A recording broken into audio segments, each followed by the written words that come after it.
రమ్యలరకును కూడా నేటి దిన సర్వారాధనలోని పెండ్లి సహవాసము పెండ్లి కుమారుడు మెండుగా అనుగ్రహించునుగాక. ఆమేన్. మనలను ప్రేమించుచు తన రక్తము వలన మన పాపముల నుండి మనలను విడిపించిన వానికి మహిమయు ప్రభావమును యుగయుగములు కలుగునుగాక. ఆమేన్. అందరికి మరణాత. కొని వాక్య ధ్యానముగా వించుకుందాం. యోహాను రాసినటువంటి మొదటి పత్రిక 1వ అధ్యాయము 3వ వచనాన్ని పఠించుకుందాం. మాతో కూడా మీకును సహవాసము కలుగునట్లు మేము చూచిన దానిని వినిన దానిని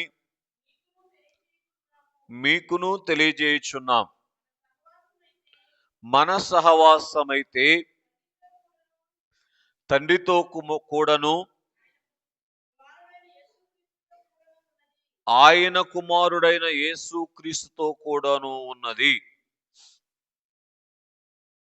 మన సంతోషము పరిపూర్ణమగుటకై మేమీ సంగతులను వ్రాయిచున్నాం. స్నేహితులారా,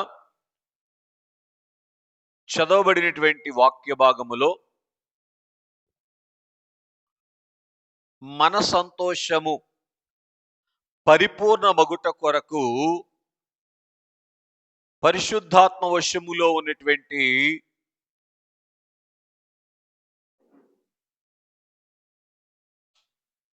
యోహాను గారు తెలియచేస్తూ మన సంతోషం పరిపూర్ణం కావాలి అని అంటే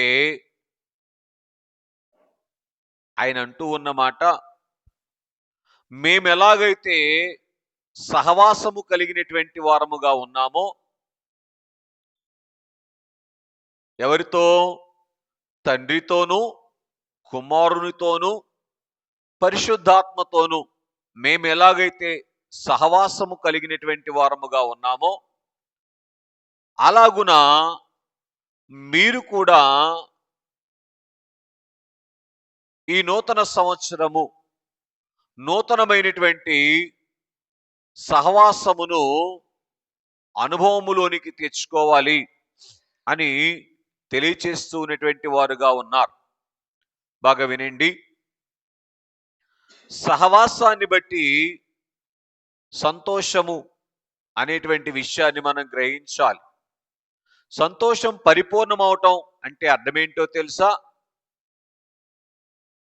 దేవుని సింహాసనం మీద దేవుని సరసన కూర్చుండటాన్ని బట్టి మాత్రమే మన యొక్క సంతోషం అనేటువంటిది పరిపూర్ణమవుతుంది. ఎట్లా చూడండి, దేవుడు మనకు ఎన్ని ఇచ్చినా సంతోషం ఉంటుంది, కానీ పరిపూర్ణమైనటువంటి సంతోషం అనేటువంటిది ఉండదు. ఆరోగ్యం ఇచ్చినా, ఆయుష్కాలము పొడిగించినా, ఏమండి, అలాగున్నే ఐశ్వర్యం ఇచ్చినా, విద్యా ఉద్యోగ వ్యాపారాలు అనుగ్రహించినప్పటికీ, ఏమండి, చదువులో జయ దీవెన, వివాహ దీవెన, సంతాన దీవెన, ఇలాగున దేవుడు అన్నీ ఇచ్చేటువంటి వారై ఉన్నారు. ఇందాక ధ్యానములో మీరు విన్నటువంటి పాట, నేను చేయలేని మేలు కలదా అని మన జనకులతో తండ్రి గారు రాయించినట్లుగా, నేను పరిహరించలేని కీడు కలదా అని మన తండ్రి గారు వ్రాసినట్లుగా, ఆయన అన్ని కీడులు పరిహారం చేయగలరు. అన్ని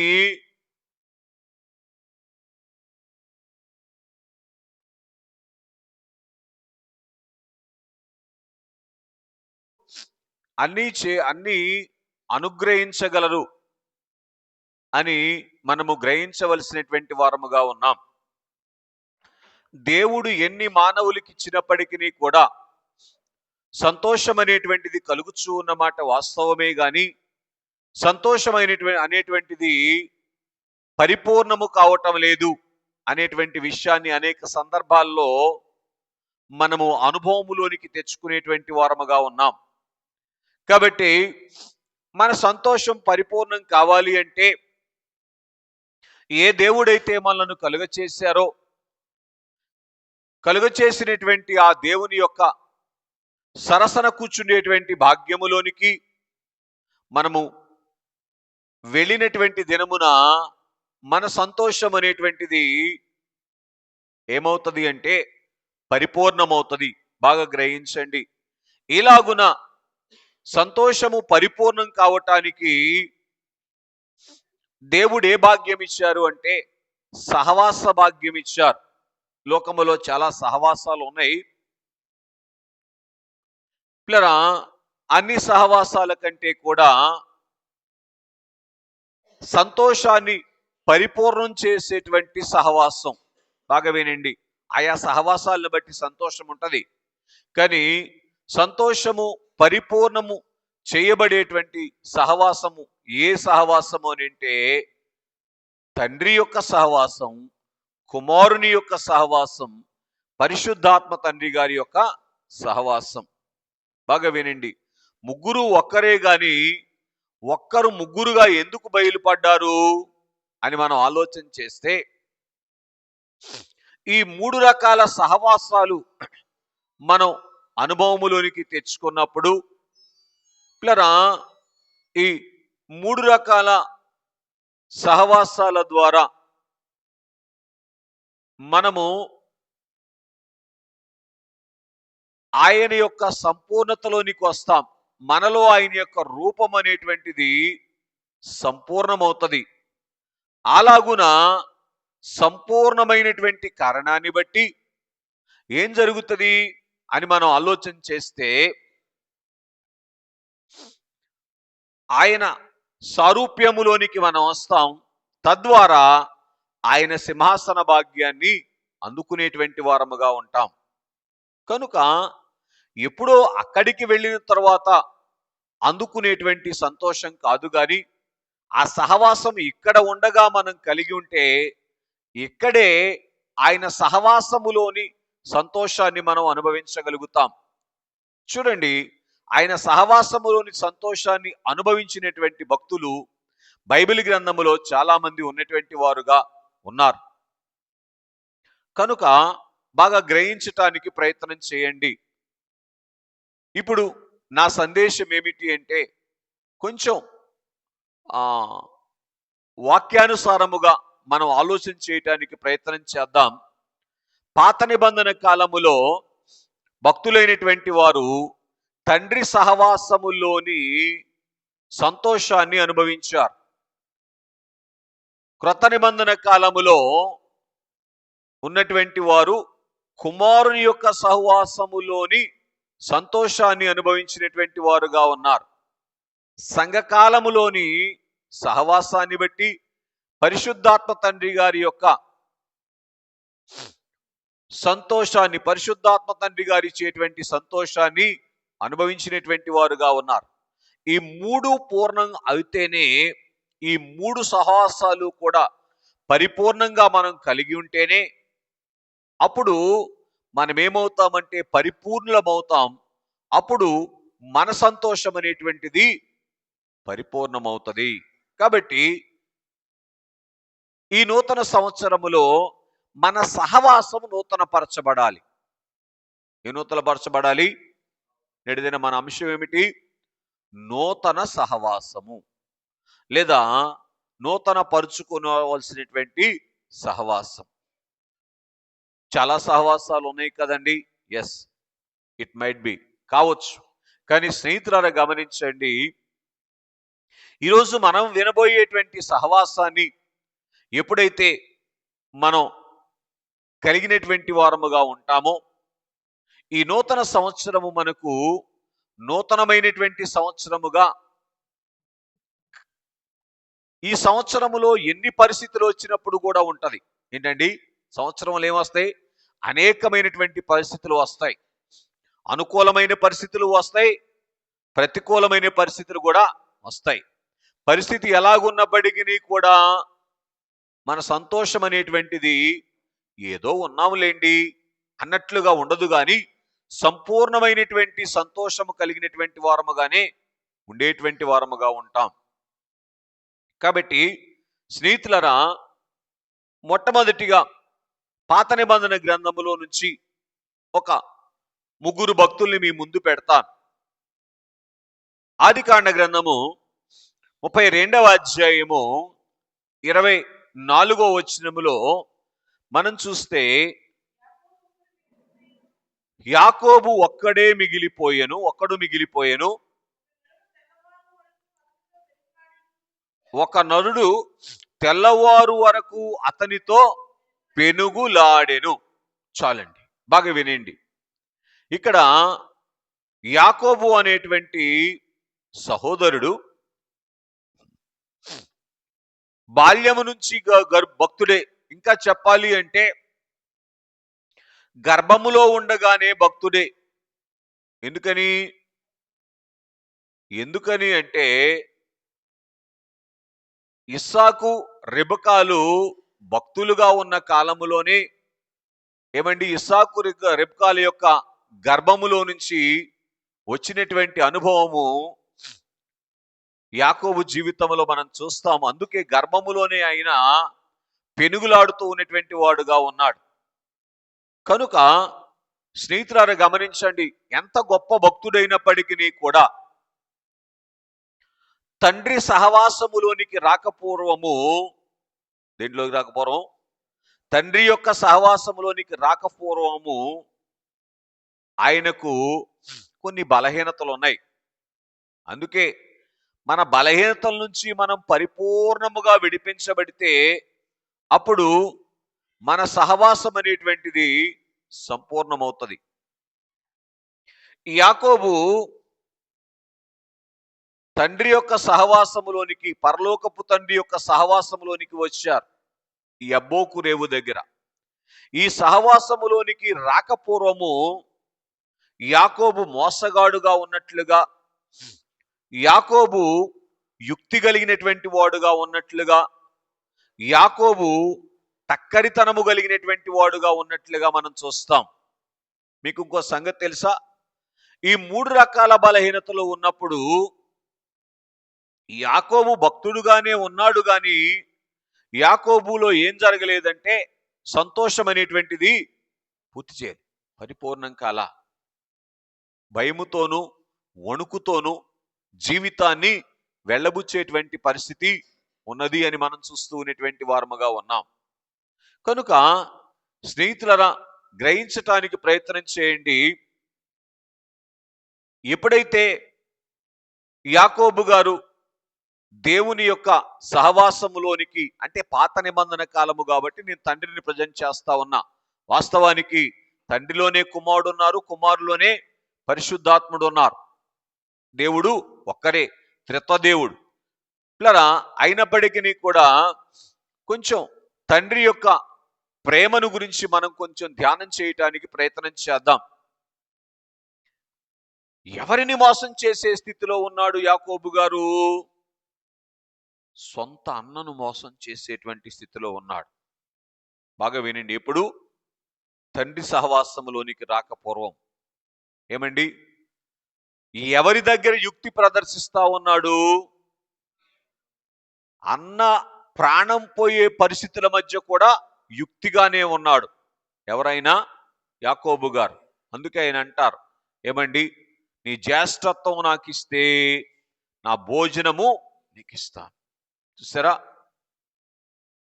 అలాగే తన మామ మందను కాయటానికి యాకోబు గారికి ఇస్తే చారలు కలిగినటువంటివి నీ మంద యగును అని అన్నప్పుడు, ఆ మంద చూలు కట్టేటప్పుడు ఏం చేశారు? చారలు కలిగినటువంటి పొలల ఎదుట తీసుకొని వెళ్ళి ఆ మందలను నిలబెట్టి కొంచెం ఏం ప్రదర్శించారు? టక్కును ప్రదర్శించారు, లేదా టక్కరితనాన్ని ప్రదర్శించినటువంటి వారుగా ఉన్నారు. ఎవరిని? సొంత మామని, మేనమామని, పిల్లనిచ్చిన మామని. స్నేహితులారా, బాగా గమనించండి. ఎందుకు ఈ మాట చెప్తున్నానంటే, తండ్రితో సహవాసములోనికి మనము రాకపోతే ఎవరు మనవారు అని మనం అనుకుంటామో వారిని కూడా మనం మోసం చేసే ప్రమాదం ఉంటది. తద్వారా పూర్తి చేయగలరా? మనలను మనం మోసం చేసుకునేటువంటి ప్రమాదం ఉంటది. గుర్తుపెట్టుకోనండి. కనుక అన్నీ ఉన్నాయి. ఉన్నాయా లేవా? ఆశీర్వాదం ఉంది, ఐశ్వర్యం ఉంది, ఏమండి, ఉద్యోగం ఉంది, భార్య బిడ్డలు ఉన్నారు, అన్నీ ఉన్నాయి యాకోబు గారికి. ఉన్నప్పటికీ కూడా సంతోషం ఉందా? లేదు. ఎందుకని అని మనం ఆలోచన చేస్తే, ఏ సహవాసం అయితే తన బలహీనతల్లో నుంచి తనను బయటికి తీసుకొని వస్తుందో ఆ సహవాసములోనికి రాలేదు. నేనేమంటానంటే, కొత్త సంవత్సరంలోనికి మీరు చాలా మోసుకొని వచ్చారు. దేవుడిచ్చినటువంటి ఆశీర్వాదాలు కావచ్చు, ఐశ్వర్యాలు కావచ్చు. కానీ సంతోషము అనేటువంటిది పరిపూర్ణంగా ఉందా? ఏమండి? లేదనే చెప్తాను. ఎందుకంటే నూతన సంవత్సరం వాగ్దానాల కోసం క్యూలో నిలబడినటువంటి వారుగా ఉన్నారు. వాస్తవానికి ఆ వాగ్దానాలు 31వ తేదీ రాత్రి పూర్తి చేయండి. దేవుని పాదాల దగ్గర గోజాడి దేవుడు స్వయముగా అందించవలసినటువంటి వాగ్దానాలు. సరే, ఏదో అందుకున్నారు, సంతోషం. అందుకున్న దాంట్లో ఏముందో గ్రహించారా? ఏమండి? కనుక కొంచెం ప్రయత్నం చేయటానికి ఇష్టపడండి. వినటానికి చదువు అవసరంలా. దేవదాసయ్య గారు శరీరముతో ఉన్న కాలములో మందిరానికి అస్సలు చదువు లేనటువంటి ఒక పెద్దావిడ వచ్చారంట. వచ్చి వాక్యం వింటూ ఒక్కొక్క వాక్యం చెప్పగానే చీర చెంగు తీసుకుని ఒక ముడేసుకునేదంట. ఇది మీకు లోగడ చెప్పడం జరిగింది, మీరు వినటం జరిగింది, మర్చిపోవటం కూడా జరిగింది కదా. 7 వాక్యాలు అయ్యగారు చెప్తే 7 ముళ్ళు వేసుకునేదంట. ఇది చెప్పారు అని ముడేసిందంట. మళ్ళీ ఇక్కడ నుంచి వెనుదిరిగి వెళ్ళేటప్పుడు మొదటి ముడి ఊడదీస్తా ఉన్నప్పుడు ఈ ముడి ఎందుకు వేసాను, ఈ ముడి ఏ వాక్యం చెప్పారని వేసాను, నేను వేసుకున్నాను అని ఆలోచన చేస్తూ ఆ వాక్యాన్ని మళ్ళీ ధ్యానం చేసుకొని ఓహో అని అర్థం చేసుకొని మొదటి ముడి ఊడదీసేదంట. అట్లాగే ఇంటికి వెళ్ళే లోపు 7 ముళ్ళు ఊడదీయటం అయిపోయేదంట. ఇక ఆ వాక్యం మదిలో ప్రింట్ అయిపోయేది. అర్థమవుతుందండి? కాబట్టి సరే, నూతన సంవత్సరములో 3వ సందేశముగా నూతనమైనటువంటి సహవాసము మనం అందుకోవాలని దేవుడి వర్తమానాన్ని మన ముందు పెట్టినటువంటి వారుగా ఉన్నారు. దైవ ధ్యానములో ఉండగా అందిన సంగతులే మీకు జ్ఞాపకం చేస్తున్నాను. ఎవరో రాసినవి, ఎవరో చెప్పినటువంటివి కాదు సుమా. బాగా గ్రహించండి. కనుక మొట్టమొదటిగా తండ్రి యొక్క సహవాసములోనికి వచ్చినటువంటి యాకోబు గారిని గురించి మనం వింటా ఉన్నాం. పిల్లరా, సహవాసములోనికి రాకముందు యాకోబు గారు ఏది అందుకోవాలని పూర్తి చేయండి, గర్భములో నుంచి పోరాటం చేస్తున్నాడో అది అందుకోలేకపోయాడు. ఆయన ఇచ్చినవన్నీ ఉన్నాయి, కానీ అందుకోలేకపోయినటువంటి వాడుగా ఉన్నాడు. భౌతిక సంబంధమైనటువంటి ఆశీర్వాదాలు వచ్చినాయి. భౌతిక సంబంధమైనటువంటి ఆశీర్వాదాలు ఎవరికి? అందరికీ. అందుకే పిల్లరా, మన జనకులు అన్నారు, ఆయన నీతిమంతుల మీదను అనీతిమంతుల మీదను కూడా వర్షము కురిపిస్తానే ఉన్నారు. భౌతిక సంబంధమైనటువంటి ఆశీర్వాదములు అందరికీ, క్రైస్తవులకు మాత్రమే కాదు, క్రైస్తవేతరులైనటువంటి వారికి కూడా. అందుకే అందరి చేలు పండుతున్నాయి. అందరి అవసరాలు కూడా తీరుతూ ఉన్నటువంటి వారుగా ఉన్నాయి. ఎందుకంటే తండ్రి యొక్క ప్రేమను బట్టి ఇది మనం గ్రహించాలి. కానీ పిల్లరా, పరిపూర్ణం, మన సంతోషం పరిపూర్ణం కావాలి అని అంటే ఎక్కడికి రావాలి అంటే మొట్టమొదటిగా తండ్రి సహవాసంలోనికి రావాలి. తండ్రి సహవాసంలో ఏమున్నదంటే ప్రేమ. ఏమని చెప్పండి? ప్రేమ. దేవుడు ప్రేమాస్వరూపి అయి ఉన్నారు అని యోహాను గారు తన పత్రికలో తెలియచేసినటువంటి వారుగా ఉన్నారు. ఇప్పుడు చూడండి, ఈ యాకోబు గారు తండ్రి యొక్క సహవాసములోనికి వస్తే ఏ రూపంలోనికి మార్పు చెందారో వాక్యంలో నుంచి మనం చూద్దాం. 33వ అధ్యాయము ఆదికాండ గ్రంథము 3వ వచనం చదువుకుందాం. తాను వారి ముందర వెళ్ళుచు అమ్మా తన సహోదరుని సమీపించు వరకు 7 మార్లు నేలకు సాగిలపడెను. చాలండి.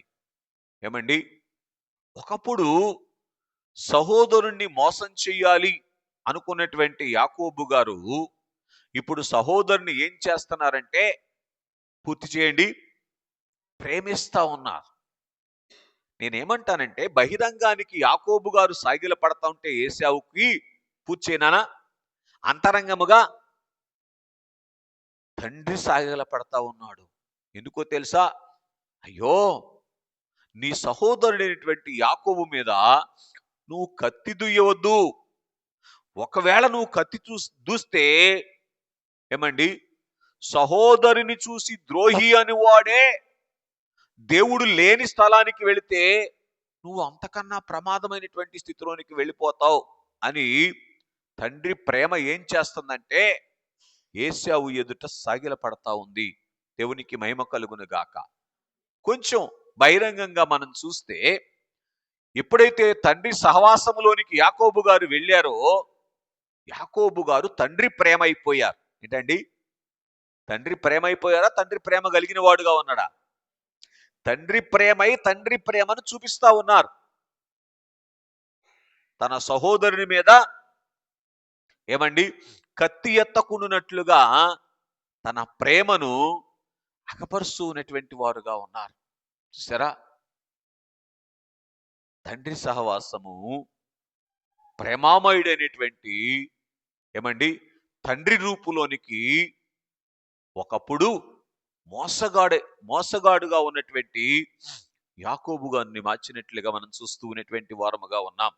మరి ఒకటిగా 47వ అధ్యాయం ఆదికాండ గ్రంథము 10వ వచనములో మీరు చదవగలిగితే, అక్కడ ఫరోను దీవించి, ఆగండి, ఏం చేశారంటండి యాకోబు గారు?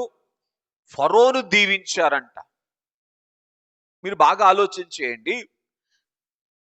భవిష్యత్ కాలములో ఈ ఫరో దేవజనాంగమైనటువంటి ఇశ్రాయేలీలను అనగా తన కుమారులను, తన మనవళ్లను, తన మనవరాళ్లను ఏం చేయబోతున్నాడు? ఏం చేయబోతున్నాడు అమ్మా? అయ్యో, కఠినమైనటువంటి బానిసత్వానికి అప్పగించబోతున్నాడు. ఈ సంగతి యాకోబు గారికి తెలుసా తెలీదా? తెలుసంటానికి రుజువేంటి? 49వ అధ్యాయం 1వ వచనం మీరు చూస్తే అక్కడ ఉంటది ఏమండి, సంభవించబోవు సంగతులను మీకు తెలియచేస్తాను. అంటే సంభవించబోవు సంగతులన్నీ కూడా ఎవరికి తెలుసు? యాకోబు గారికి తెలుసు. ఫరో యాకోబు యొక్క సంతానాన్ని ఒకరోజు ఎంత కఠినమైనటువంటి బానిసత్వానికి అప్పగించబోతూ ఉన్నాడో ఏమండి ఎరిగినటువంటి వాడుగా ఉన్నాడు యాకోబు. ఆ యాకోబు ఎదుట ఫరో నిలవబడితే ఇప్పుడు ఏం చేస్తున్నాడు అంటున్నాను? యాకోబు దీవించాడంట. ఓరి నాయనో, ఏం చేయాలి? ధర్మం అయితే, మన ధర్మం అయితే, మన ధర్మమా ఇంకేదన్నా ధర్మమా? చెప్పండి, ఏం చేయాలి కదా? మీరే చెప్తున్నారు శపించాలని. చూసారా? శపించవలసినటువంటి యాకోబు దీవించేవాడుగా ఏమండి ఎందుకు మారగలిగాడో తెలుసా? తండ్రి సహవాసం. తండ్రి సహవాసము కుమారుడు చెప్పారు చూసారా, ఏమని చెప్పారు? కుమారుడు మీ శత్రువులను ప్రేమించండి అని చెప్పారు చూసారా పిల్లరా. ఆ ప్రేమామయుని యొక్క రూపములోనికి యాకోబు గారిని మార్చింది. ఇదిగో దేవుని ప్రేమ ఇది అని ఫరోకు చూపించారు. వస్తే నేను అనుకుంటాను ఈ దీవెన ఎంతవరకు వెళ్ళిందో తెలుసా? ఇశ్రాయేలీలు ఐగుప్త దేశం నుంచి దేవుని చేత దాటించబడిన తర్వాత పూర్తి చేయండి, ఇంచుమించుగా 150 సంవత్సరాలు ఐగుప్తీయులైనటువంటి వారు ఏమండి విగ్రహారాధన మానివేసి యెహోవా దేవుణ్ణి ఆరాధించారంట. దేవునికి మహిమ కలుగును గాక. అర్థమవుతుందండి? ఒక భక్తుడు దీవెన చెప్తే దీవెన ఊరికే పోదు సుమా, అందుకొనుట మన వంతు అన్నారు తండ్రి గారు. ఏంటంట? రైట్. కాబట్టి ఇక్కడ మనం చూస్తే యాకోబు దేవునితో మమేకమై దేవుని యొక్క స్వభావాన్ని తాను కలిగినటువంటి వారుగా ఉండి ఎప్పుడైతే ఫరోను దీవించారో ఆ దీవెన వృధాగా పోలేదు. ఇది మనం గ్రహించాల్సినటువంటి సంగతి. కనుక పిల్లరా సరే, సందర్భంలోనికి వస్తే యాకోబు దేవుని ప్రేమను చూపించినటువంటి వాడుగా ఉన్నాడు. దేవుని ప్రేమై ఉన్నాడు. దేవుని ప్రేమగా మారిపోయాడు. ఎలా మారిపోయాడు? ఎందుకని? తండ్రి సహవాసములో ఉన్నారు కనుక. ఇప్పుడు చెప్పండి, కొత్త సంవత్సరం ఎవరి సహవాసంలోకి వెళ్దాం? రైట్, రైట్, వెరీ గుడ్, తండ్రి సహవాసం. మరి ఒకటిగా 49వ అధ్యాయం 30వ వచనం, ఆదికాండం 49:30 చదవండి. సరిగానే చదివారు మీరు, చదవండి.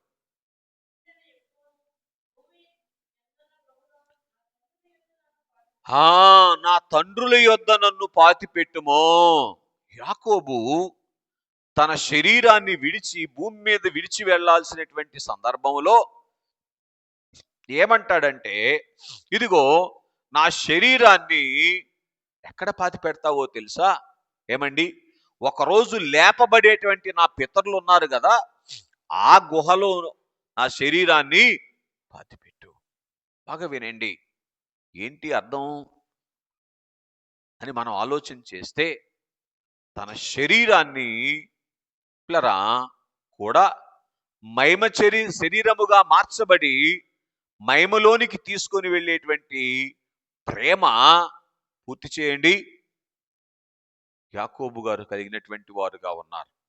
దేవుడు తనకిచ్చినటువంటి శరీరాన్ని పిల్లరా బాగా గమనించండి, మహిమ శరీరముగా మార్చబడి ఆ శరీరాన్ని కూడా నేను విడిచిపెట్టకూడదు అని దేవుని మీద తనకున్నటువంటి ప్రేమను తాను వెల్లడి చేసినటువంటి వారుగా ఉన్నారు. కొంచెం లోపలికి వెళ్ళి అర్థం చేసుకోగలిగితే అపోస్తుడైనటువంటి పౌలు రెఫరెన్స్ మీకు ఇవ్వను కానీ కొరింథీయులకు రాసిన పత్రికలో అంటారు, అన్ని కార్యాలు శరీరానికి వెలుపల జరుగుతాయి కానీ ఒక కార్యం మట్టికి శరీరముతో జరుగుతుంది అని తెలియచేశారు, జడత్వాన్ని గురించి మాట్లాడుతూ. కాబట్టి దేవునికి ఆలయమై ఉన్నటువంటి మీ శరీరము లో ఇది జరగవచ్చా అని అన్నారు. కనుక దేవుణ్ణి ప్రేమించినటువంటి అనుభవములోనికి ఎప్పుడైతే పిల్లరా మనం వస్తాము అని మనం రాగలుగుతామో తెలుసా, దేవుని యొక్క తండ్రి యొక్క సహవాసములోనికి మనం వెళితే, తండ్రి సహవాసము తండ్రి మనకిచ్చినటువంటి వాటన్నిటినీ కూడా తండ్రి ప్రేమించినట్లుగా ప్రేమించేటువంటి స్థితిలోనికి తీసుకొని వెళుతుంది. అర్థమవుతుందండి? ఇంకొక అడుగు ముందుకు వద్దాం. ద్వితీయోపదేశకాండ గ్రంథము 9వ అధ్యాయము 18వ వచనం. అక్కడ మరి ఒక భక్తుడు మనకు కనబడుతున్నారు. ద్వితీయోపదేశకాండ గ్రంథము 9వ అధ్యాయం 18వ వచనం. అమ్మా, మీరు యెహోవా దృష్టికి ఆ చెడు నడత నడిచి చేసిన సమస్త పాపముల వలన ఆయనకు కోపము పుట్టగా చూచి మునుపటి వలె అన్నపానములు మాని 40 పగళ్ళు 40 రాత్రులు నేను యెహోవా సన్నిధిని సాగిలపడి తిని. చాలండి. ఎవరు మాట్లాడుతున్నారు ఈ మాట? ఏమండి? కొంచెం లోపలికి వెళ్ళి చెప్పండి. తండ్రి సహవాసములో ఉన్న మోషే. ఎవరైనా తండ్రి సహవాసంలో ఉండక ముందు ఈయన పరిస్థితి ఏంటి? మురాబీ వాడు. ఏమండి? ఏం చేశాడంట? ఇద్దరు హెబ్రీయుల్ని ఒక్క దెబ్బకి కదా. కానీ అలాగైతే ఈ తండ్రి సహవాసములోనికి రాక పూర్వము ఏమండి, ఒకవేళ ఇస్రాయేలీలను నడిపించేటువంటి ఆ ఆ భాగ్యాన్ని దేవుడు గాని ఇచ్చి ఉంటే ఏం జరిగి ఉండేది? ఇస్రాయేలీని దేవుడు తీసేయక్కర్లాయక పూర్తి చేయండి కదా. చూసారా? ఓరు నాయనో, దేవుడు ఎందుకు కొన్ని కొన్ని ఆలస్యం చేస్తాడో మనకు తెలియదు. అర్థమవుతుందండి? అందుకే ఎప్పుడూ కూడా దేవుని ఆలస్యాన్ని మనం ఆలస్యముగా భావించకూడదు. మనకు తగినంత సిద్ధపాటు లేదు అని మనం గ్రహించాలి. అర్థమవుతుందండి? నిజ స్నేహితులరా, ఆలోచన చేయటానికి ప్రయత్నం చేయండి. పిల్లరా, ఒకరోజు ఒక కాంపిటీషన్ జరుగుతూ ఉంది. Singing competition. సింగింగ్ కాంపిటీషన్లో ఏమండి, అనేక మంది పార్టిసిపేట్ చేస్తూ ఉన్నారు. ఒకరి తర్వాత ఒకరు పార్టిసిపేట్ చేస్తూ ఉన్నారు. ముందు స్వరం ఎత్తగానే ఆ స్వరం ఎత్తినటువంటి తీరును చూసి అనేక మంది ఆడియన్స్ ఒక అబ్బాయిని చూసి చప్పట్లు కొడితే వాళ్ళ వైపు చూసి ఒక చిన్న నవ్వు నవ్వాడంట. ఏమండి, మళ్ళీ పల్లవిలోనికి రాకముందే స్టేజ్ దిగాల్సి వచ్చింది. ఏమండి, ఇట్లాగున అనేక మంది స్టేజ్ ఎక్కుతున్నారు. ఇంకొక అబ్బాయి స్టేజ్ ఎక్కాడు. స్టేజ్ ఎక్కితే ఒక 2 చరణాలు పాడేవారికి రూపాయల వర్షం కురుస్తా ఉందంట. ఆ పాట పాడుకుంటానే రూపాయల పోగు చేసుకుంటా ఉన్నాడు. ఈలోపు ఛాయ్ తప్పేసింది. ఈయన దిగిపోయాడు. మూడో అబ్బాయి స్టేజ్ ఎక్కాడు. పాట మొదలు పెట్టాడు. పాట ముగింపు లోపు 1000 డబ్బులు పడ్డాయంట. డైమండ్ రింగులు పడ్డాయంట. అక్కడ ఏ రింగులు? అట్లాగే చూసుకుంటూ పాట పాడుతూ ఉన్నాడు. ఎటువైపు అంటే ఆ ఎదురుగా చూస్తూ అట్లాగే పాట పాడుతూ ఉన్నాడంట. అటు ఇటు చూడలేదంట, కన్ను రెప్ప తిప్పట్లేదంట. ఈ అబ్బాయికి ఏం దక్కిందో తెలుసా? విన్నింగ్ ప్రైజు దక్కింది. ఇవి కూడా దక్కినాయి. ఎందుకు ఈ అబ్బాయి పాడగలిగాడు?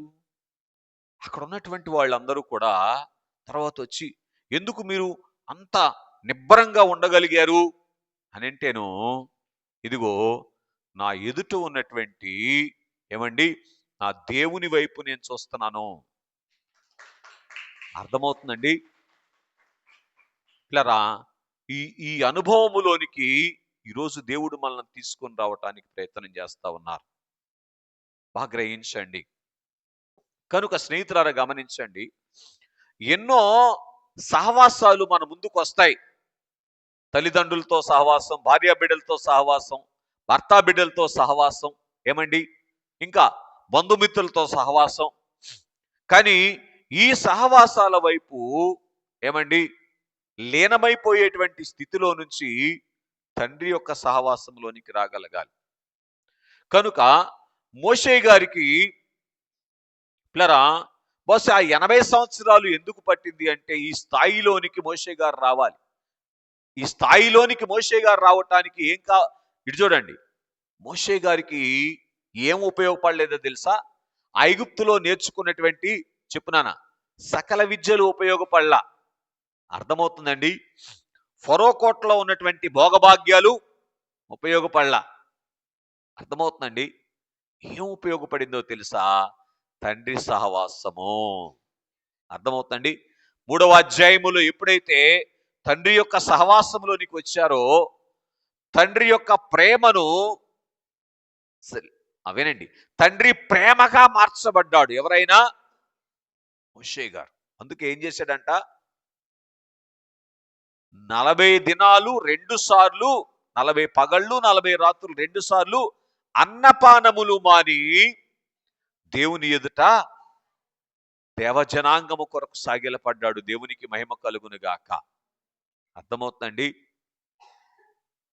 దైవజనులు ఎలాగైతే సర్వ సృష్టిలోని సర్వమానవాళి కొరకు తండ్రి పాదాల దగ్గర సాగిలపడ్డారో, అలాగున మోషే గారికి ఏమండి, దేవుని ప్రేమ అనేటువంటి పేరు పెట్టబడేటువంటి స్థితిలోనికి మోషే గారు తండ్రి యొక్క సహవాసములోనికి వచ్చినటువంటి వారుగా ఉన్నారని మనం చూస్తూ ఉన్నటువంటి వారముగా ఉన్నాం. కనుక బాగా గ్రహించండి.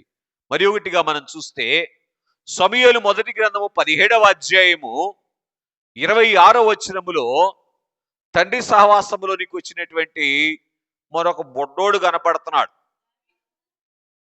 దావీదు. Very good.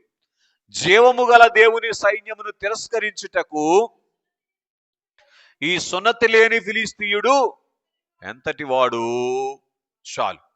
అర్థమవుతుందండి? ఏం కనపడుతుంది ఇక్కడ దావీదు గారిలో? రోషం. యెహోవాను నేను రోషము కలిగిన వాడను. పాయింట్లోకి రావాలి. అర్థమవుతుందండి? రోషము కలిగినటువంటి వాడను. తండ్రితో సహవాసము, బాగా వినండి, ఏ రోషము ఉండాలో ఆ రోషం ఉండేటట్లు చేస్తుంది. అర్థమవుతుందండి? కనుక స్నేహితులరా, తండ్రి పరిశుద్ధమైనటువంటి ప్రేమను బట్టి కలిగి ఉండాల్సినటువంటి రోషం కలిగినటువంటి వారుగా ఉన్నారు. అలాగున దేవజనాంగం మీద ఉన్నటువంటి ప్రేమను బట్టి ఏ రోషం తెచ్చుకోవాలో ఆ రోషము దావీదు గారు కలిగి, ఇదిగో ఇది దేవుని ప్రేమయ్యా అని చూపిస్తూ ఉన్నటువంటి వారుగా ఉన్నారు. మరొక అడుగు ముందుకొస్తే చాలా ప్రాముఖ్యమైన సంగతులు ఉన్నాయి.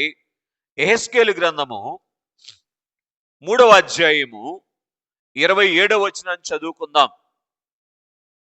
యెహెజ్కేలు గ్రంథము 3వ అధ్యాయం 27వ వచనం. అయితే నేను నీతో మాట్లాడి నీ నోరు తెరిచేదను, వారు తిరుగుబాటు చేయువారు గనుక నీవు వారి యొద్దకు పోయి వినువాడు వినుగాక, విననొల్లని వాడు వినొల్లకుండునుగాక అని ప్రభువగు యెహోవా సెలవిచ్చుచున్నాడని వారితో చెప్పవలెను. బాగా వినండి. యెహెజ్కేలు అనేటువంటి ఒక ప్రవక్త తండ్రి సహవాసంలోనికి వెళితే యెహెజ్కేలు గారిని దేవుడు ఎలా మార్చారంటే, తిరుగుబాటు చేసేటువంటి వారికి కూడా ఏమండి, తాను చెప్పవలసినటువంటి సంగతులు చెప్పేటువంటి ప్రేమగా యెహెజ్కేలు గారిని దేవుడు మలిచినటువంటి వారుగా ఉన్నారు. దేవునికి మహిమ కలుగును గాక. బాగా గ్రహించండి. మరి ఒక సందర్భములో మళ్ళీ ఇక్కడికే వస్తాను, వినండి. రాజుల 2వ గ్రంథములో చదవద్దు గాని, మీకాయా అనేటువంటి ప్రవక్త దేవుడు చెప్పమన్నటువంటి మాట చెప్పిన కారణాన్ని బట్టి ఖైదులో వేయబడేటువంటి స్థితి వచ్చినప్పటికీ కూడా దేవుడు చెప్పమన్నటువంటి మాట చెప్పకుండా ఉండలేదు. అంత ప్రేమ కలిగినటువంటి వాడుగా ఉన్నారు. తండ్రి సహవాసము ఏమిస్తుందో తెలుసా? దేవుని యొక్క ప్రేమ రూపం ఇస్తుంది మనకి. ఏ రూపం? ప్రేమ రూపం. అర్థమవుతుందండి? సరే, ఇక్కడ సందర్భంలోనికి వస్తే యెహెజ్కేలు అనేటువంటి ప్రవక్త తండ్రి సహవాసములో ఉండటాన్ని బట్టి పిల్లరా, చెప్పవలసినటువంటి సంగతులు చెప్తే తిరుగుబాటు చేసే పరిస్థితిలోనికి వెళ్ళారు. కాబట్టి ఇటు చూడు, ఈసారి దేవుడు ఏమన్నాడు తెలుసా? 4వ అధ్యాయములో, యెహెజ్కేలు గ్రంథం 4వ అధ్యాయములో 12వ వచనం నుంచి 15వ వచనం వరకు ఉంటది. ఇదిగో నువ్వు ఇది చెయ్యి అని చెప్పాడు. ఏంటంట? ఇది చేసి చూపించు అని అన్నారు. చదవండి. యవలాపములు చేసి వారు చూచుచుండగా దానిని మ- మనుష్య మ- మనుష్య మలముతో కాల్చి భక్షింపవలెను. ఆ, నేను వారిని తోలివేయు జనములలో ఇశ్రాయేలీలు, ఇటు చూడండి, ఈ ప్రకారము అపవిత్రమైనటువంటి ఆహారము రేపు భుజించబోతున్నారు అనే సంగతి వాళ్ళకి చెప్పడానికి ఇప్పుడేం చేయాలంటే ఈయన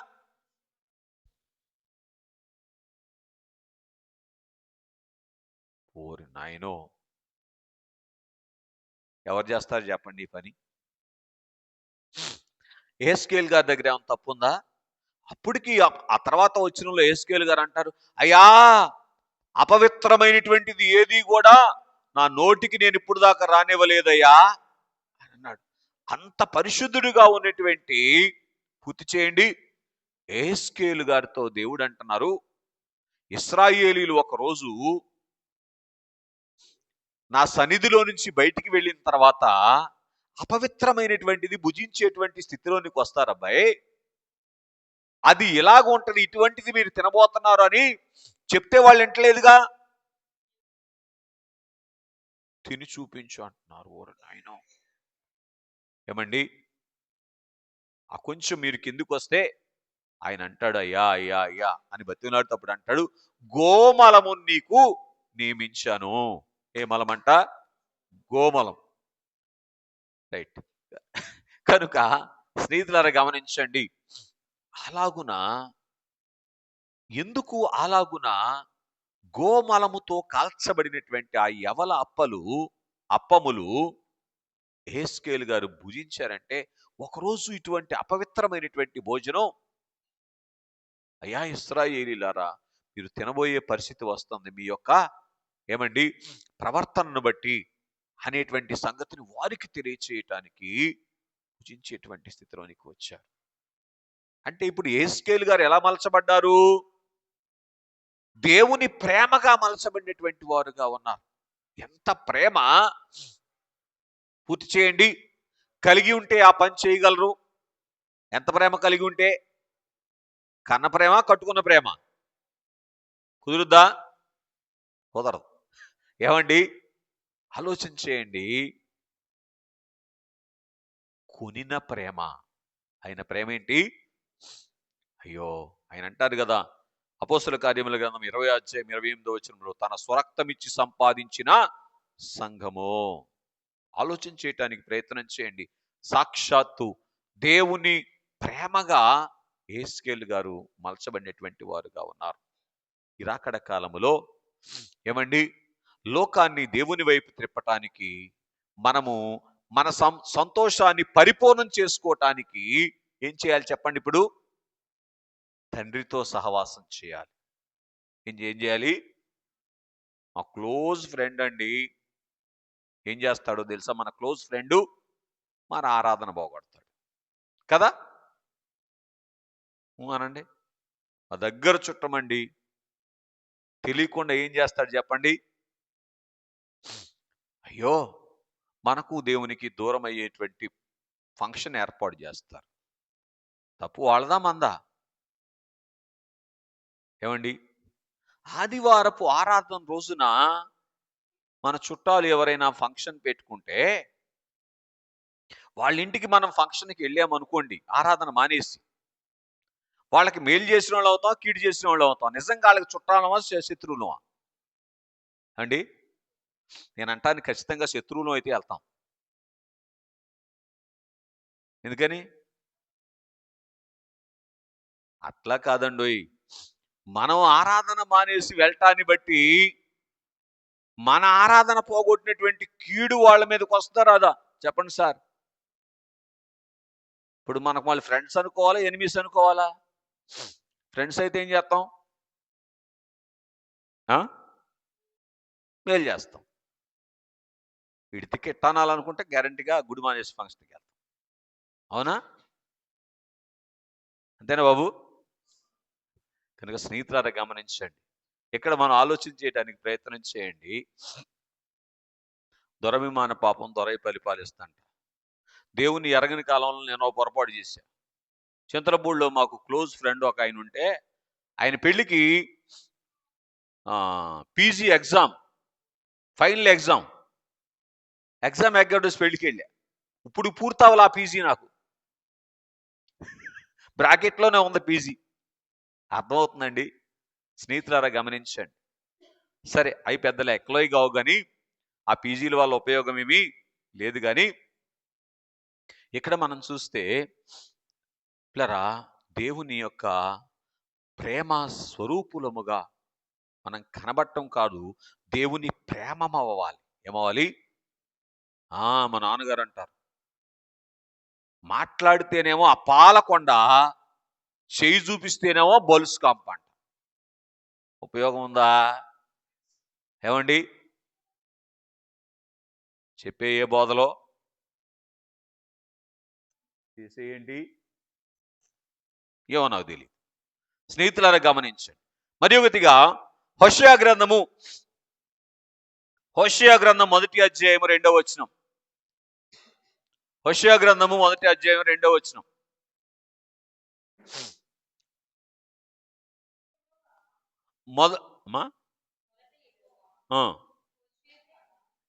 హోషేయ ద్వారా ఈ మాట సెలవిచ్చెను.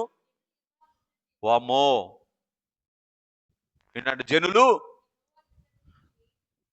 యెహోవాను విసర్జించి బహుగా వ్యభిచరించుచున్నారు గనుక నీవు పోయి వ్యభిచారము చేయు స్త్రీని పెండ్లి చేసుకొని వ్యభిచారము వలన పుట్టినటువంటి పిల్లలను తెచ్చుకో.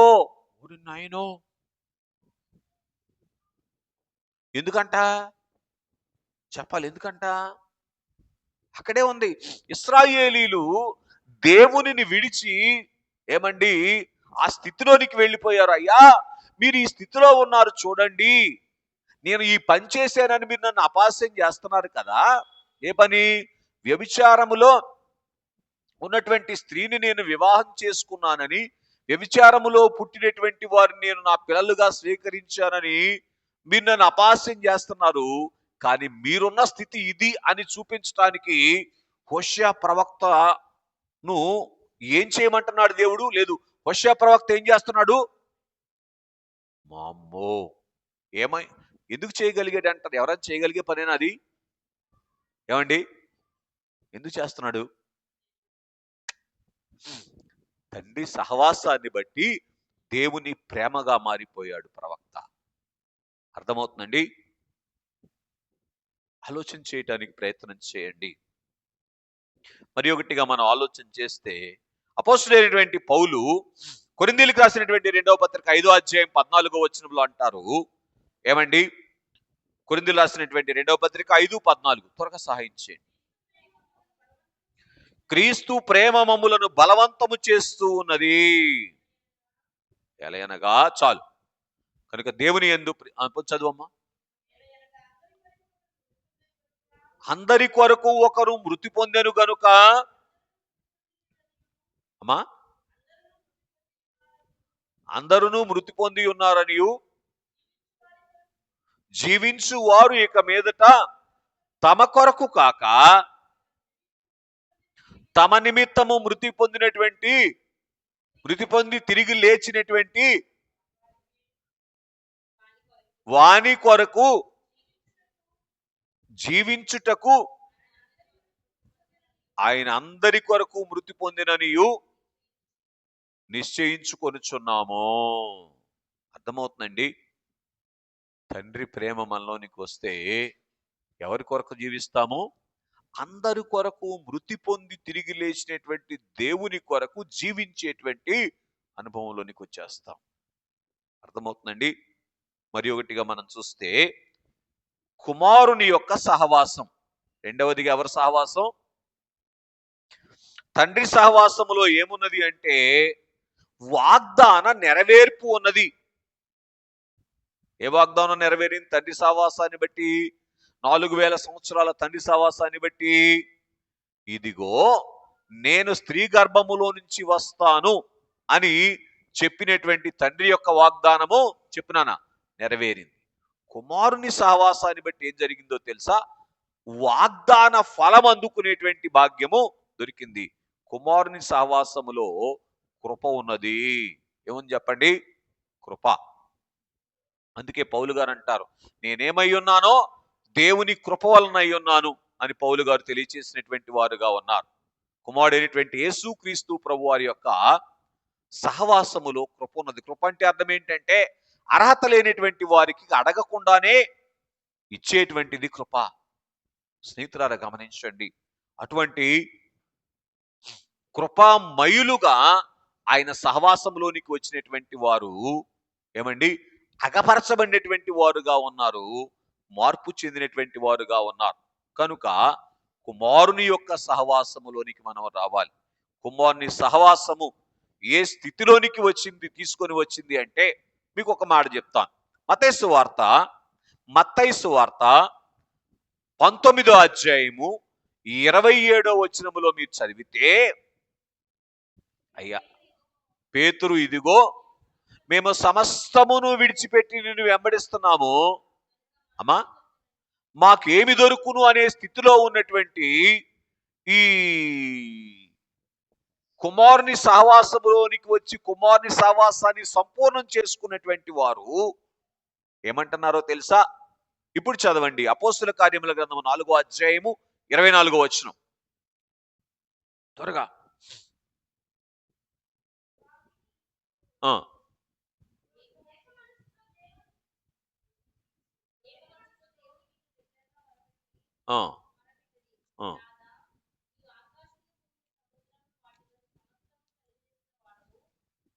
నాలుగో అధ్యాయం 20వ వచనం. మేము కన్న వాటిని విన్న వాటిని అమ్మా చెప్పక ఉండలేము అనే స్థితిలోనికి వచ్చారు.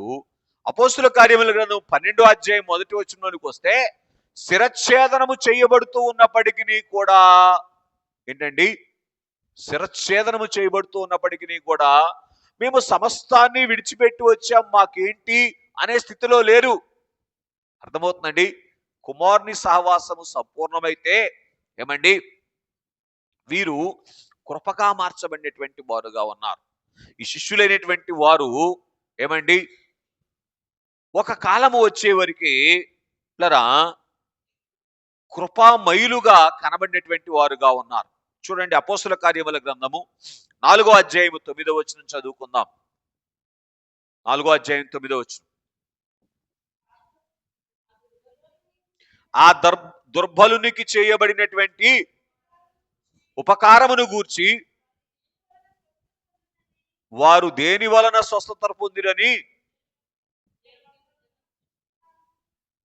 మీరు మమ్ములను విమర్శించుచున్నారు. చాలు, బాగా వినండి. ఒక ఆయనకు ఉపకారం చేస్తే దాన్ని బట్టి వీళ్ళు ఏం చేయబడ్డారంటండి? విమర్శించబడ్డారంటే తీర్పు తీర్చబడేటువంటి స్థితిలోనికి వచ్చినటువంటి వారుగా ఉన్నారు. అయినప్పటికీ కూడా ఆ దుర్బలునికి ఏమండి సహాయం చేయకుండా ఉన్నారా? అదే కృప. అర్థమవుతుందండి? అలాగున ఆ శృంగారమును దేవాలయం యొక్క మెట్ల మీద కూర్చున్నటువంటి వ్యక్తిని స్వస్థపరచటాన్ని బట్టి తమకు ఆ భయంకరమైనటువంటి శిక్ష రాబోతూ ఉన్నప్పటికీ కూడా ఆ శిక్ష వైపు చూడక ఏమండి ఆ దుర్బలునికి సహాయం చేయటమే ఇదిగో దేవుని కృప అని వారు దేవుని కృపను అగపరిచినటువంటి అనుభవంలోనికి వచ్చినటువంటి వారుగా ఉన్నారు. 5వ అధ్యాయము అపోస్తుల కార్యముల గ్రంథము 42వ వచనం. కొంచెం త్వరగా సహాయించు అమ్మా. ప్రతిదినము దేవాలయములోను ఇంటింటను అమ్మ మానక బోధించుచు యేసే క్రీస్తుని ప్రకటించుచుండిరి. బాగా వినండి స్నేహితులారా, బాగా గమనించండి.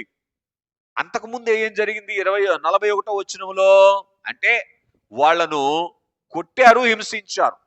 ఈరోజు అనేకులైనటువంటి వారు ఏమండి క్రైస్తవులను హింసిస్తూ ఉంటే కూడా ఎందుకు సువార్త ప్రకటన జరుగుతూ ఉంది చెప్పమంటారా?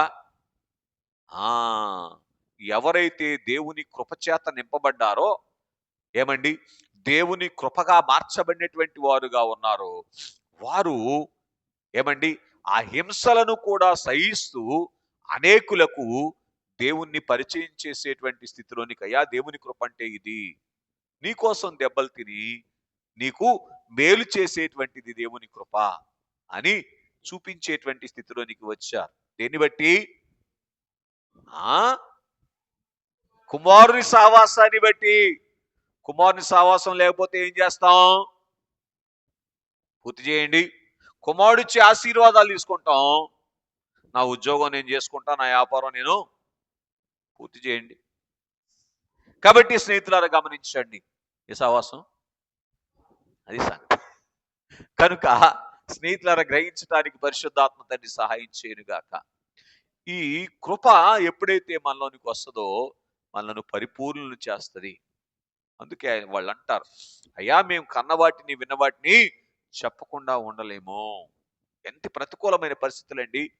ఏమండి, మెడ మీద తల లేకుండా చేస్తా ఉన్నటువంటి పరిస్థితుల్లో కూడా వారిని ఎవరైతే వారు హింసిస్తా ఉన్నారో వారిని కాపాడుకునేటువంటి ప్రయత్నం చేయటమే ఏమండి కృప చూపించటం. ఈరోజు ఇన్ని ప్రతికూలతల మధ్య పరిచర్య జరుగుతూ ఉందంటే కారణం ఏంటో తెలుసా? కుమారుని యొక్క సహవాసాన్ని బట్టి ఏమండి చెప్పలేకుండా చేయలేకుండా ఉండటం. కనుక చెప్పలేకుండా ఉండేటువంటి పరిస్థితిలోని ఈ రానటువంటి బలహీనతని మనం చూస్తున్నటువంటి వారముగా ఉన్నాం. చెప్పేటువంటి అనుభవంలోనికి వస్తా ఉన్నారు. మరి ఒకటిగా అపోస్తుల కార్యముల గ్రంథంలోని 14వ అధ్యాయము 15వ వచనాన్ని, 27వ అధ్యాయం 10వ వచనం చదువుకుందాం త్వరగా. అయ్యలారా, మీరు ఎందుకు ఇలాగు చేయుచున్నారు? మేము కూడా మీ స్వభావము వంటి గనుకనే. ఆగండి, అక్కడ ఏం జరిగిందంటే పౌలు శీలైనటువంటి వారిని దేవుళ్ళుగా భావించి సన్మానిస్తా ఉన్నారు అక్కడ ఉన్నటువంటి ఆ పట్టణపు వారు, అద్యుపతి అనేటువంటి ఆ ప్రధాని. వాళ్ళని కాపాడటానికి ఐలారా అని చేతులు జోడిస్తా ఉన్నారంట. ఎవరు? పౌలు గారు. దీన్ని బట్టి దేవుని కృప. వాళ్ళు అలాగున వీరిని దేవుడుగా పూజించటాన్ని బట్టి వారికి రాబోయేటువంటి శిక్ష నుంచి వారిని తప్పించటానికి వీరు చేసేటువంటి ప్రయత్నం దేన్ని బట్టి జరుగుతుంది? కృప కదా. కుమారుని యొక్క సహవాసము కృపలోనికి నడిపించటం మాత్రమే కాదు, కృపగా అగపడేటువంటి స్థితిలో ఉంటది. ఏంటి వీళ్ళు అని ఆశ్చర్యపోయేటువంటి స్థితిలోనికి తీసుకొని వస్తుంది. 27వ అధ్యాయము 10వ వచనం. అప్పుడు పౌలు, ఐలారా, ఈ ప్రయాణము వలన సరుకులకు ఓడలకు మాత్రమే కాక ప్రాణములకు కూడా హాని నష్టము కలిగే పరిస్థితి ఉంది అని ఏం చేశాడో తెలుసా? అయ్యా మీరు ఆహారం భుజించండి అని బ్రతిమాడుకుంటున్నాడు. దేన్ని బట్టి? కృప. అర్థమవుతుందండి. ఆయన మట్టుకు ఆయన భోంచేయచ్చు కదా, కానీ అయ్యా మీరు కూడా భోంచేయండి లేకపోతే చనిపోతారు అని పిల్లరా ఏం చేస్తా ఉన్నారంటే దేవుని యొక్క కృపను ఆయన ఇదిగో దేవుడు అని చూపిస్తా ఉన్నారు తన కృప ద్వారా. రైట్. మూడవదిగా పరిశుద్ధాత్ముని యొక్క సహవాసం. మొదటి సహవాసం ఎవరిది? తండ్రి సహవాసం. రెండవ సహవాసం ఎవరిది? కుమారుని సహవాసం.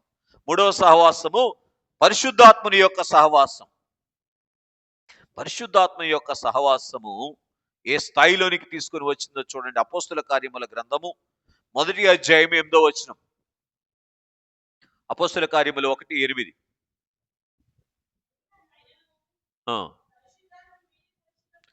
పరిశుద్ధాత్మ మీ మీదికి వచ్చినప్పుడు మీరు శక్తి నొందెదరు గనుక మీరు యెరూషలేములోను యోదయ సమరయ దేశములందంతటను చాలు. కనుక పరిశుద్ధాత్ముని యొక్క సహవాసము శక్తిగా మార్చింది. అపోస్తులైనటువంటి వారికి రాజ్యం ఉందండి, బలగం ఉందండి, ధనం ఉందండి, బలం ఉందండి. బలమంటూ ఏదైనా ఉంటే పరిశుద్ధాత్మ యొక్క సహవాసమే వారికి బలం. అర్థమవుతుందండి. కనుక పరిశుద్ధాత్మ యొక్క సహవాసము బలమిచ్చేటువంటిదిగా ఉంటది అని మనం చూస్తూ ఉన్నటువంటి వారముగా ఉన్నాం. కనుక స్నేహితులారా గ్రహించండి. మరి ఒకటిగా మనం చూస్తే ఆ ఆ సహవాసములో ఉన్నటువంటి బలమును వారు వెల్లడి చేసినటువంటి వారుగా ఉన్నారని మనం చూస్తూ ఉన్నాం. ఇంకొక అడుగు ముందుకు వద్దాం.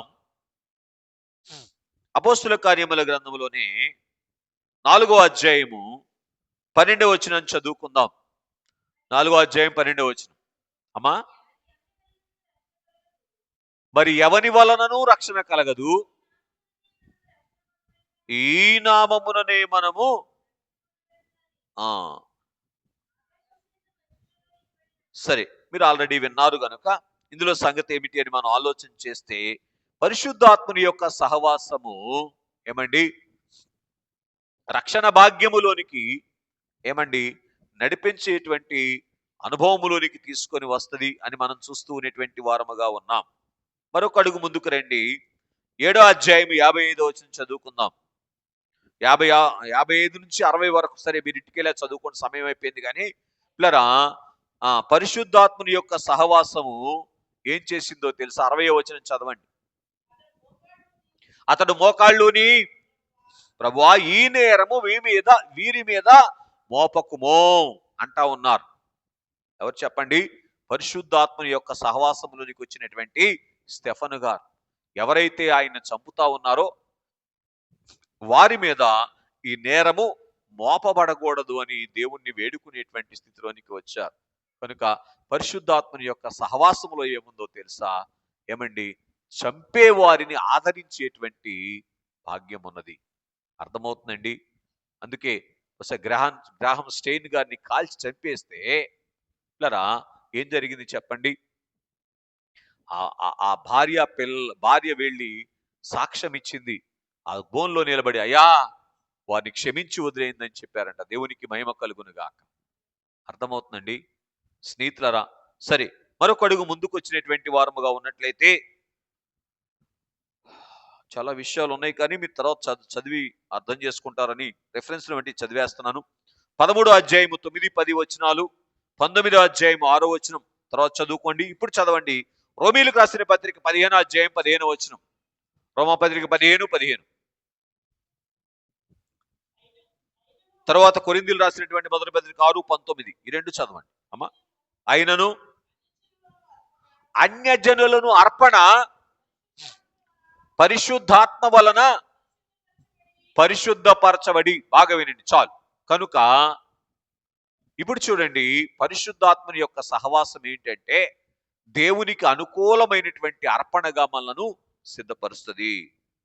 కనుక మరొక అడుగు ముందుకు వచ్చినటువంటి వారముగా ఉంటే కొరింథీయులకు రాసిన మొదటి పత్రిక 6వ అధ్యాయం 19వ వచనం. త్వరగా. మీ దేహము దేవుని వలన పరిశుద్ధాత్మని యొక్క సహవాసము దేవాలయముగా మార్చివేస్తుంది మనల్ని. ఏం చేస్తాంటేని అందుకే పౌలు గారు అంటారు, ఏమండి, అన్ని కార్యాలు శరీరానికి వెలుపల జరుగుతాయి కానీ చారత్వం మట్టుకి శరీరంతో జరిగేది.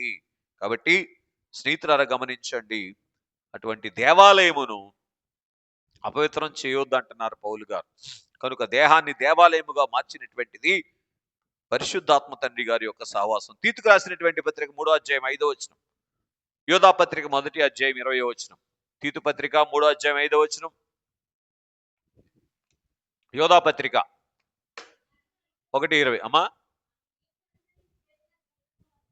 మనము నీతిని అనుసరించి చేసిన క్రియల మూలముగా కాక తన కనికరము చొప్పున పునర్జన్మ సంబంధమైన స్నానము ద్వారా పరిశుద్ధాత్మ మనకు నూతన స్వభావము కలుగజేయుచున్నాడు. పరిశుద్ధాత్మ యొక్క ఏమండి సహవాసము స్వభావాన్ని మార్చివేస్తుంది. అర్థమవుతుందండి. చివరిగా యోధాపత్రిక 1వ అధ్యాయం 20వ వచనం. ప్రియులారా, మీరు విశ్వసించి అతి పరిశుద్ధమైన దాని మీద మిమ్మును మీరు కట్టుకొనుచు పరిశుద్ధాత్మతో ప్రార్థన చేయుచు అమ్మా నిత్య జీవార్థమైన అమ్మా మన ప్రభు అయిన యేసుక్రీస్తు కనికరము కొరకు కనిపెట్టుచు దేవుని ప్రేమలో అమ్మా నిలుచున్నట్లు కాచుకొనుడి. కాబట్టి పరిశుద్ధాత్మని యొక్క సహవాసము బాగా వినండి ఏమండి, తండ్రి యొక్క ప్రేమను, కుమారుని యొక్క కృపను, ఏమండి పరిశుద్ధాత్మ తండ్రి గారి యొక్క ఆదరణను మనం కాపాడుకునేటట్లుగా చేసి మనకు అనుగ్రహించబడినటువంటి పెళ్లి కుమార్తె అంతస్తును రాకడ వరకు నిలబెట్టి మేఘమెక్కించేటువంటిదిగా ఉంటది. అతి గొప్ప ధన్యత చేరి వచ్చిన మనలకు తండ్రి దయచేయునుగాక.